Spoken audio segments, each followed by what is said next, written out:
A new documentary has revealed the extraordinary work by officers at the National Crime Agency to catch gangland criminals using an encrypted mobile network. Officers uncovered plans for acid attacks, murders and even a torture chamber on a network known as EncroChat. We're joined now by Senior Intelligence Operations Manager Marni and Senior Investigating Officer Mick Pope from the National Crime Agency. Good morning to both of you. I mean, I found this fascinating. I watched the first episode, and for you, Marni, I imagine sort of being able to crack into this network, it made all the difference, didn't it, to being able to figure out what was going on, to see the true scale of what was happening? Absolutely. So for us, we had spent many years trying to work out what criminals were using, how they were communicating. And we found around about 2017 that our traditional ways of gathering intelligence and evidence were becoming more and more difficult. And we obviously realised that there was something else going on that we weren't aware of. So having the ability to actually understand and to see what was happening was just groundbreaking and ground-changing for us. And it was so huge. And it involved every single law enforcement agency within the UK, so 10 regional organised crime units, 43 forces, Police Scotland, Northern Ireland, and I think it was probably the biggest law enforcement operation that this country's ever seen. So you had access to all of these messages, and you had a certain amount of time before they realised that this network had been hacked into, to read the messages, to work out what they were saying, to try and, you know, sort out what was going on, didn't you? And be able to make the most of the material that you were finding. How full-on was that? It was very full-on.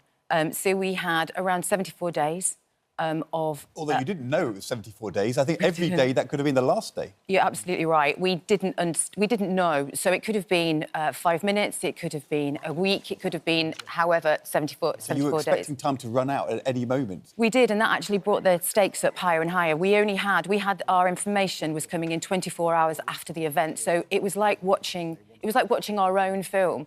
You could actually see what was happening, and then it would stop. So we were having to fill that gap. We were having to work out what was going on, who these people were.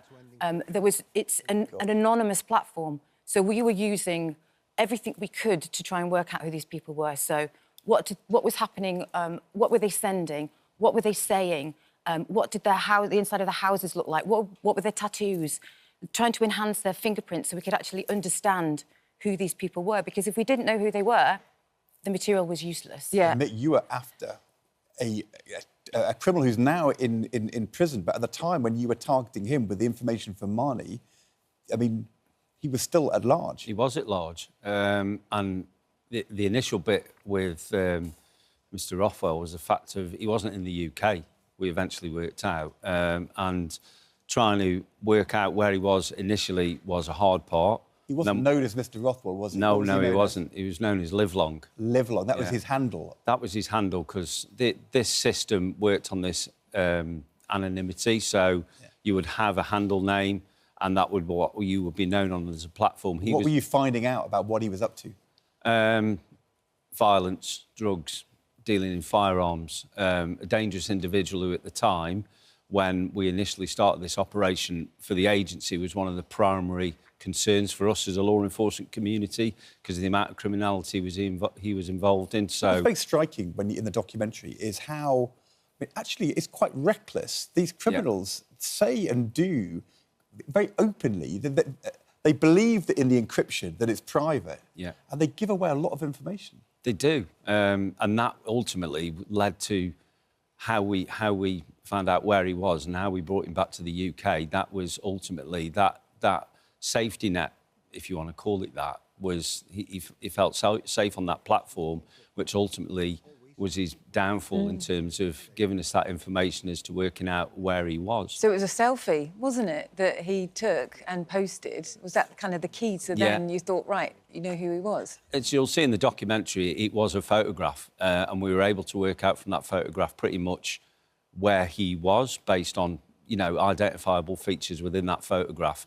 And ultimately, from that point, it was a bit of a breadcrumb trail of working out where he was, and then working with our Spanish colleagues to lead us through a number of weeks of challenges to get to the point where you'll see bringing him back to the UK and taking him out of circulation at that point. So, yeah, it was that. It was that photograph that ultimately led us to working out where he was. And Marni, give us an idea of the scale of this then. You know, the drugs involved, the weapons, the arrests that have now happened because of the information that you found out. So over those 74 days, UK law enforcement as a whole, we seized 8.5 tonnes of Class A drugs. We seized £84 million worth of cash. That was actually cash handovers between people. We found and seized 175 firearms, over 3,500 rounds of ammunition. And to date, we have convicted over 2,200 individuals. We have 500 still in the pipeline, still going through that criminal justice system. And to date, we are around about 14,000 years of custody. As well as mitigating over 200 threats to life within that period. It's just incredible, the work that you did. And, you know, I don't want to kind of give away too much about what happens, but there's one particular moment, and this probably sums up the pressure, doesn't it, that there was a hand grenade that ended up in someone's garden. Yes. And you worked out that it hadn't gone off. And then the decision was, you know, well, what do we do about this? You know, a child might find... I just can't imagine, because you were obviously getting these messages as well a number of hours after this had happened. Tell us about that. Yeah, so we actually got the messages around about 24 hours after. So, effectively, we were desperately trying to fill those gaps. It was a bit like watching a documentary or a film and then it stopped and you had to try and work out what was happening next. So we were able to identify where those premises were. And we have a balance. The operation was covert at that stage, and we have to balance the threat to life to the covert nature of the operation, because effectively we have to try and protect that, not only for the UK, but for the whole worldwide. This was a worldwide operation. Amazing. But the threat to life trumps anything else, and that's what we're here for, to protect the communities and to protect life. Marni, you said something really interesting at the beginning. You said that compared to a few years before, encryption's changed. It made it harder for policing. This was EncroChat, encrypted network. Since then, WhatsApp, Facebook have all become encrypted. The head of the NCA, your boss, has said that this is actually leading to lots more child sex abuse being concealed. There's less reports because it's happening on Facebook, but encrypted. You've seen behind encryption. I mean, tell us how worried we should be about what can happen on these social media networks. I think we should be worried. In the NCA, we seek to identify where these criminal fraternities have moved to, what platforms they're using. There are also platforms which are made by criminals for criminals, and we have been able to shut down a number of those platforms since the EncroChat inquiry. But yes, it is becoming more difficult. Everybody knows that their over-the-top apps, their WhatsApps, are secure and safe. So for law enforcement, that is a very real concern. For you having to stay one step ahead, It's really important you you highlighting that. Thank you. Thank you both very much, and thank you for all the work that you've done. It's, you know, been of huge significance, and that continues tonight. Operation Dark Phone, Murder by Text, the first episode last night, and more tonight. So it's 4 parts. The first part was last night, and it goes all the way through to Wednesday. So you can see the whole lot in 4 days. Brilliant. Thank you for your public service. It's really important. No problem. Thank you. Thank you. Thank you.